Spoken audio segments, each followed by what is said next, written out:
Nakailang busina na si Kiara sa labas ng gate ay di pa rin ito nagbubukas. Kakagaling lang niya noon sa mall. Pagkarating niya kasi galing rekto ay niyaya siya ni Zab na mamasyal sa mall at pinagbigyan niya naman ito. Di nga sana papayag si Clark at pinag-iingat siya nito para sa gaganapin bukas. Siyempre, di naman siya sumunod. OA lang mag-isip si Clark. Alam niyang pamahiin na yon para sa ikakasal. Saka nag-iingat naman talaga siya. Hindi dahil sa ikakasal siya. Nag-iingat siya para kay Sabrina. Ayaw niyang maulila ito ng maaga. Kung yung pagkakaloob nga ng may kapal, nais niyang maabutan pa ang magiging apo niya rito. Mami, baka tulog na po si Yaya Igay. Maybe anak, ako na lang magbubukas. Aniya, kakababa pa lamang niya ng sasakyan nang may tumakip sa ilong niya. Hindi siya nakasigaw pa dahil nanghina agad siya, nawalan na siya ng malay. Napabalik po si Kiara nang magising sa di pamilyar na silid. Nasaan ako? Aniya, si Zab agad ang pumasok sa isip niya ng oras na yon. Ay, salamat po Lord. Taimtim niyang usal sa itaas sapagkat ligtas silang dalawa. Naalala niya kasi kasama niya ito bago siya nawalan ng malay kahapon. Sandali siya napaisip kung sino naman kaya ang may pakana nito. Wala siyang ibang maisip na mayroong taong gagawa nito sa kanilang mag-ina. Para saan at bakit sila kikidnapin? Para ba sa pera? Di malayong mangyari. Ngunit duda siya. Maayos ang silid na napagdalhan sa kanila. Malamig. Yung lamig na di nanggaling sa aircon, kundi sa napaka-preskong hangin sa labas. Pati ang silid maaliwalas din sa puti nitong pintura, kaya naisip niya na di ito kidnap for ransom. Ang alam niya sa ganoong uri ng pangingidnap, sa mapanghing lugar dinadala ang mga biktima, kagaya ng napapanood niya sa pelikula. Pero syempre, true to life to, kaya bawal ang ganong haka-haka lang. Kailangan maging alerto. Bumaba siya sa kama at tinawid ang pintuan. Good thing dahil hindi ito nakalock. Madali niya lang nabuksan. Naniga siya sa kinatatayuan na makita ang pamilyar na lalaki. Prente ito nakaupo sa silya na umiikot ang upuan. Nakarelax ang loko, nawari ba'y di ito nakaperwisyo. Habang siya, eto, unti-unting kumukulo ang dugo niya paakyat ng ulo. Ikaw ba nagpakuha sa amin ni Zab? Hindi ba obvious? Anito na nakasandal sa headrest ng silya at naka-cross legs pa. Tila pa proud pa ang tukmol na naisahan siya nito. Anong pumasok sa kokote mo at ginawa mong kabaliwan na to? Tiimbagang natanong niya sa lalaki. Simple lang. Gusto kong mapalapit sa anak ko at kilalanin niya ako bilang ama niya. Ilang beses ko ba sasabihin sa'yo na di mo siya anak, Zion?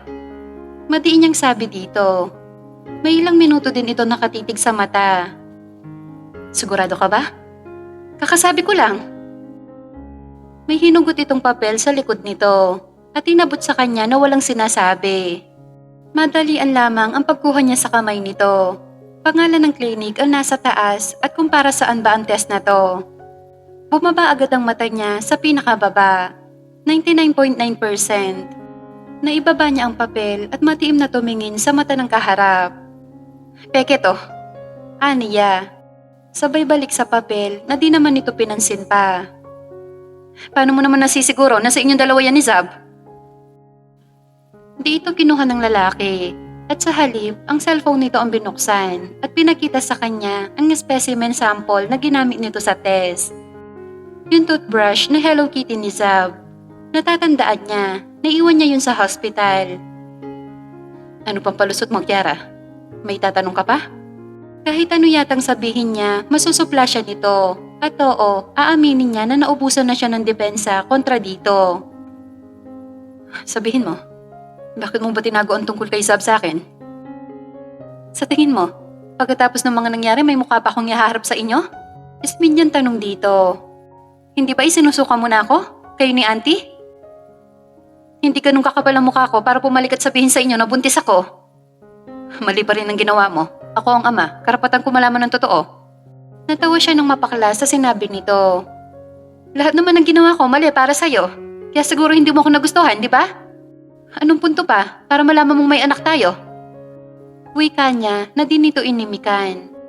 Nanatili lang itong tahimik sa loob ng ilang minuto. Pahig na akong maghati tayo kay Zab. Pwede mo siyang dalawin sa bahay 2 beses sa isang linggo. Aalis na kami. Uy, kanya. Nagmamadali ka naman yatang umalis, Kiara. Mamayang gabing engagement namin ni Clark, ipapaalala ko lang sa'yo. Wala akong pakialam sa engagement nyo. Ang gusto ko, makasama ko ang anak ko. Paano naman ang engagement party namin ni Clark? Hindi maaring wala dun si Sab. My house, my rule. Ako ang masusunod sa atin, hindi ikaw. Pero kung agad ka makasama ang lalaking yon, you may go. Gustong gusto na niya itong sugurin ng sapak. Kung hindi nga lang niya napipigilan ng sarili. May araw ka rin sa akin. Pagkasabi nun ay tinalikuran niya na ito at pumasok siya sa silid na Sabrina. Sakto naman nakakagising lang nito. Mami? Good morning, sweetie. Nakangiting bati niya at niyakap niya ito. Nasaan po tayo? Napansin nito na wala siya sa bahay nila. Kanina pa kasi ito palingalinga sa paligid. Anak, aalis na tayo dito. Uuwi na tayo ng Maynila. Halos pabulong niyang sabi rito. Hinawakan niya ito ng marahan sa braso at tinakay palabas ng silid. Mabuti na lang, wala ang lalaki sa may pintuan. Naisip niya itong takasan, kundi rin siya nito papayagan. Tinunton niya lang ang daan. Tingin niya, ito yung palabas. Wala namang gate ang bahay, kaya sinundan niya lang ang bakat ng daanan sa labas, hanggang sa makarating sila sa dulo. Mami, may dagat po. Ligo muna tayo. Bulalas ng anak. Palibhasa, wala itong alam na tumatakas sila. Ni hindi nga nito alam kung bakit naroon sila. Anak, hindi. Aalis tayo dito. Saway niya dito sa mahinang boses. Baka marinig sila ni Zion. Bumalik siya at naghanap siya ng ibang madadaanan. Kaso wala siyang makita. Wow, Mami! Dagat uli! Nakakatuwa naman dito, Mami. Ang daming dagat. Manghang-mangha si Zab sa paligid. Doon niya lang napagtanto na nasa isla sila. Paano sila tatakas? Kaya pala kampanteng Judas na yon na iwanan sila. Dahil alam nito na di nila matutuwid ang tubig na nakapagitan. Patungo sa isang malaking pulo na natatanaw niya. Nariyan na pala kayo. Tama-tama. Eto, tapos na ako magluto. Wika ni Zion sa kanila. Kung makangiti sa kanila ito ngayon, para ba normal lang silang mag-asawa? Walang sapilitang naganap. Mami, is your enemy, hindi ba? Nakahawak si Zab sa laylayan ng blouse niya. Pinipigilan siyang pumasok sa kusina. Si Zion ang lumapit sa kinatatayuan nila. Lumuhod dito sa tapat ni Zab. Yes, little girl, tama ka. I'm your mom's greatest enemy. And you know what? I'm also her greatest love. Kapal na muka. Napaismid na bulong ni Kiara. Kita pa niya ang ngiti nito nang tingalain siya. At alam mo rin ba? Ako rin ang daddy mo. Kaya bati na tayo. Huwag ka matakot sa akin, okay? Nito, bagay na inalmahan ng bata. No, ayoko. Hindi ko ang daddy ko. Tumingala ito sa ina. Mami, hindi ko siya daddy. Di po ba? Naiiyak nitong tanong sa kanya. Nayakap na lamang niya ito at binuhat. Nahabag naman siya sa nakakaantig nitong muka na parang tinakot sa multo. Marahan niyang pinunasan ng pisngi nito. Hindi ko siya daddy. Ayoko siya maging daddy. Paulit na sabi nito na umiiyak. Shh, tama na. Pagpapatahan niya rito. Si Zion naman ay nanahimik na. Nakonsensya yata ito sa pagpapaiyak kay Sabrina. Basta na lamang kasi siyang nagtapat. Di man lang niya dinahandahan. Let's go home na po, Mami. Ayoko na po rito. Natakot tuloy ang bata. Hindi pwede, anak. Bakit po? Nito na humihigbi sa kanya. Paano niya naman sasabihin sa bata na kinidnap sila ng inaayawan nitong ama? Ayaw niya naman itong sirain pa ito kay Zab. Kapag nagkataon, baka dito na sila tuluyang mabulok. Hanggang kailan ba kami mananatili rito? Aniya, nang mapuntahan ito sa sala, tulog na noon si Sabrina sa kwarto nila. 2 days pa lamang sila sa isla, pakiramdam niya ang tagal na nang inabot noon. Nakakainip kasi dito, walang magawa. Wala siyang cellphone, walang TV, tanging ang pagtanaw lang sa asul na dagat ang libangan nila ni Sabrina. Si Zion naman, dito lumalapit sa kanila. Tila ba kontento na itong patingin-tingin lamang. Umiiyak kasi si Zab kapag lumalapit ito sa kanya. Nakalimutan mo na ba ang sinabi ko sa'yo, Kiara? Gusto ko mapalapit muna kay Sabrina bago ko kayo papayagang umalis dito. Pumayag na ako sa gusto mo, hindi ba? Binigyan na kita ng 1 linggo sa 1 buwan para magkaroon kayo ng banding ng dalawa. I don't think so na mangyayari yon kapag nasa paligid natin yung istorbo mong nobyo. I promise, di siya makakasabagal sa inyo. Wala akong tiwala sa kanya. Ano pa nga bang magagawa niya? Simula't simula, di na siya dito nakakaalma. Bumalik siya sa loob para samahan si Sabrina. Mas mainam yon kesa naman makipag-usap sa lalaking to. Sakto naman na nagising ang anak niya. Mami? Naiiyak na naman ito nang maalalang kasama nila si Zion. Mami, gusto ko na pong umuwi. Nais naman itong pagbigyan, di rin maaari. Wala siyang magawa kundi kaawaan ito. Sweetheart, hindi ba gusto mong maligo sa dagat? Pag-aalo niya rito, siniglahan niya ang boses para makumbinsi ito. Opo. Mabuti na lang at pumayag ito. Sa una, nagtatampisaw lang sila sa gilid ng baybayin. Maya-maya pa ay pareho na silang napapatili habang nakikipaglaro sa banayad ng mga alon. Hanggang sa di nila napaghandaan ang biglaang pagdating ng isang higanting alon. Pareho sila nitong inihagis, dahilan para magkahiwalay silang mag-ina. Anak! Bulalas niya na makabawi siya. Labis ang kapog ng dibdib niya nang sandaling di pa niya nakikita si Zab. Laking pasasalamat niya na makitang buhat-buhat ito ni Zion. Umiiyak pa, hindi sa takot sa ama, kundi sa pagkahagis nito sa buhanginan. Okay ka lang ba, baby? Sorry ha? Todo pag-aalo niya. Namumula kasi ang mukha nito at umuubo-ubo pa. Dahil sa nainom nitong tubig. Pani naman ang haplos ni Zion sa likod nito. She's okay, huwag ka na mag-alala. Wika ni Zion, mabuti na lang naroon ito. Kundi napahamak na sila ni Zab. Bukas na lang uli kayo maligo, malalaki na ang alon, delikado. Wika nito, paggabi na rin kasi yon. Ito na nagdala kay Zab pabalik sa bahay. Kumuha rin ito ng damit pamalit nila. Magbanlaw na kayo para pagkatapos nyo kakain na tayo. Nito. Napaismid siya sa inabot nitong pampalit nila. Mukhang di naman ito ready. Dahil pare-parehong kulay asul ang nasuot nilang tatlo. Matapos nilang kumain ay binuksan nito ang laptop at nagplay ng cartoon. Di nga niya alam kung nagkataon ba na inalam nito ang paboritong palabas ni Zab. Yun kasi ang nakikita niya na nakaplay rito. Sa tanda nito, di naman siguro ito manunood ng Pororo. Si Zab lang naman ang kilala niyang di nananawa dito kahit paulit-ulit. Katunayan, pampatulog ito ng anak niya.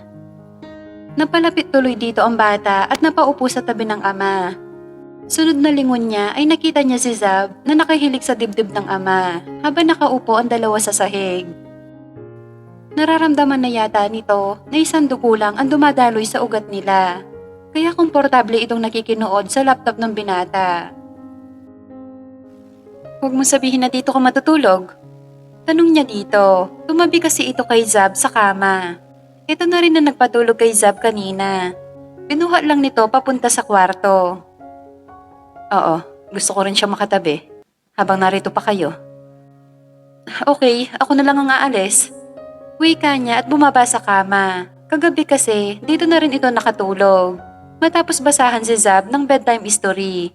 Sa pagkakatanda niya, ganito rin sila kagabi. Nasa gitna si Zab bago sila matulog.